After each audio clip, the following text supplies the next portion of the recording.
अकोला जिल्ह्यातील अकोट तालुक्यातील मुनगाव येथे पावसामुळे आठवडी बाजार आणि संत बाईजाबाई ग्रंथालय परिसर चिखल व साचलेल्या पाण्याने वेढला आहे।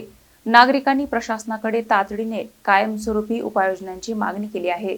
अकोला जिल्ह्यातील अकोट तालुक्यातील मुनगाव येथे पावसाळ्यात आठवडी बाजार आणि संत बाईजाबाई ग्रंथालय परिसराची अत्यंत दयनीय अवस्था झाली आहे। नाल्यांची नियमित साफसफाई न झाल्याने पावसाचे पाणी मोठ्या प्रमाणात साचत असून संपूर्ण परिसर चिखलमय बनला आहे। त्यामुळे व्यापारी, विद्यार्थी, वाचक आणि ग्रामस्थांना मोठ्या अडचणींचा सामना करावा लागत आहे। आठवडी बाजाराच्या दिवशी चिखल आणि घाण पाण्यातून मार्ग काढत नागरिकांना जीव मुठीत धरून वावरावे लागत असल्याचे चित्र आहे। तुंबलेल्या नाल्यांमुळे दुर्गंधी, डासांचा प्रादुर्भाव आणि अस्वच्छतेचे प्रश्नही गंभीर बनले आहे। संत बाईजाबाई ग्रंथालय परिसरातही पाणी साचत असल्याने ये-जा करणे कठीण झाले आहे। नाल्यांची साफसफाई, पाण्याचा योग्य निचरा आणि बाजार परिसराचे सिमेंटीकरण तातडीने करावे, अशी जोरदार मागणी ग्रामस्थांकडून प्रशासनाकडे करण्यात येत आहे।